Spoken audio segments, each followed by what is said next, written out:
What's up, guys and gals? This is Chris from Legendary Mana, and it's time to talk Masters 25. The new set is coming out very, very soon. Spoiler season is going to be coming up, and we are going to start seeing what is going to be in this set. Wizards has described Masters 25 as being a set that will have at least one card from every set in Magic's history. Now, this is a tall order to make a good limited format and include a good amount of value.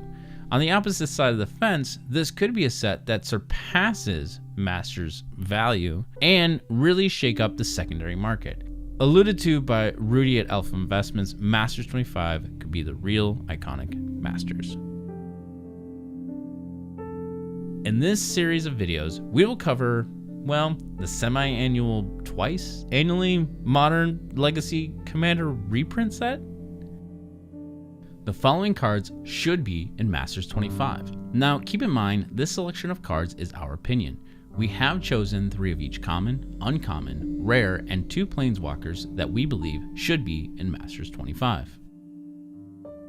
Now, depending on the colors Wizards chose for this set, it's possible we will see a variety of different cards. Since we saw the 2-color Signets and Guildgates in Masters 2017, it is possible that we will see 3 colors for this set to maximize the use of cards across the history of Magic.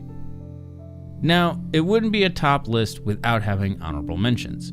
Our first honorable mention is the tribal tap lands from Lorwyn. Wizards has been on this tribal train lately, so printing these could make a lot of sense. These lands have not seen more than one printing except for Ancient Amphitheater, which was printed in a commander deck. Ensnaring Bridge is an interesting one. Even though this card had a lot of camera time at the Pro Tour, we need to keep in mind that Masters 25 has already been printed and set to ship. Either way, this hasn't seen a printing since 8th edition, and I wouldn't be surprised if this card is included. Sphere of Resistance, which is played in Vintage and Legacy, would be a spicy inclusion and would be fun in the limited format. Crucible of Worlds. Do I need to say more? Okay, now that the honorable mentions are out of the way, let's dive right into the top 11 cards that should be in Masters 25.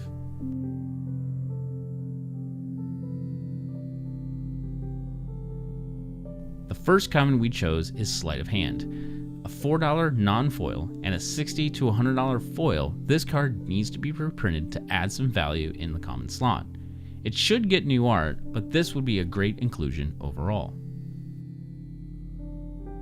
Searing Blaze is played in Modern, Legacy, and Pauper, has had only 1 regular printing, and would be a great limited inclusion.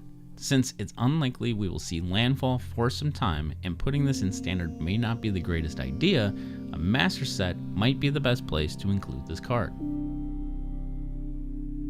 Ancient Stirrings has been called out for a banning in Modern by Saffron Olive. Although a 1-mana green cantrip is pretty powerful, sees play in Tron, Lantern Control, and some other 5-color variants in Pauper, I don't feel like it warps a format.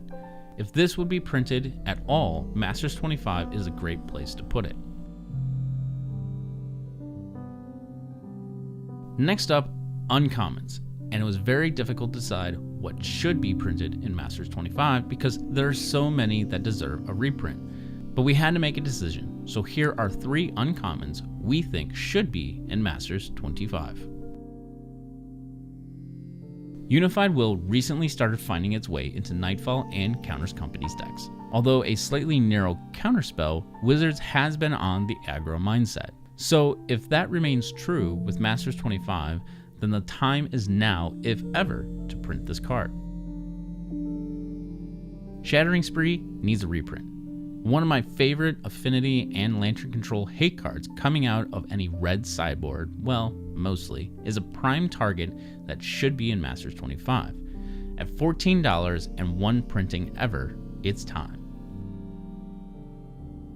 Dismember has been printed a lot, but it's still close to $3 because it's played in a lot of decks and formats. This card is by far one of the most universal and played uncommons in Magic, and there's no reason why we shouldn't see this card in Masters 25. Next, let's look at the rares that we should see in this set. Keep in mind, everything is going to depend on how Wizards constructs the limited format. These are our picks that should be in Masters 25. Now, if you look up Vidalcan Ori and MTG Goldfish, you will not find any decks playing this card. But if you look on EDH Rec, this card sees play in close to 13,000 Commander decks. This card should be included as a chase rare for Commander players. Prismatic Omen is a card that I've been playing way before it spiked. In fact, back when I started using this card in my Slivers deck to combat Blood Moon, this card was only $7. Now at $27, I would almost guarantee that Wizards will include this card. Celestial Colonnade is one of the most popular non-fetch, non-shock lands in the modern format. At one point topping out at $60, and the resurgence of Jeskai Control has really catapulted this card into a new stratosphere. At $52, this card won't go down very far in value until it sees a reprint. Finally, we cover the 2 Planeswalkers that we think should find their way into Masters 25. This section for all 3 videos was the hardest because there's so many ways this slot can go. Additionally, we don't know how many Planeswalkers Wizards will decide to put in this set. It could be as many as 5 or 7. It's really hard to say. Also, there could be a case to have 5 monocolored and 2 multicolored Planeswalkers.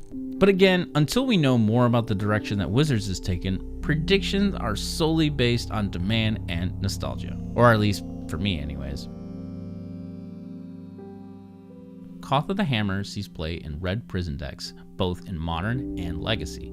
Although not a flashy inclusion that most people will be psyched about, this card would appeal to the casuals that want to get their hands on a copy of this card. Tamiyo the Moonsage at one point was played a lot. As a $30 card during its time in Standard, it's possible we could see a resurgence of Blue Moon decks in Modern, especially if this card gets the nod for Masters 25. Well, that'll do it for the cards that should be in Masters 25. Remember, we have one other video coming up in this series, Would, and if you missed the could video, I'll leave a link in the description below so you can check it out. Let us know what you think of our picks. Comment below if you have cards that you would like to add to the list. Thanks for watching, and if you want to support our channel, make sure you smash that like button. And if you want to support us while getting some sweet rewards, head on over to Patreon and see how you can help the channel grow. The link is in the description below. Thanks again for watching, and until next time, I bid you farewell.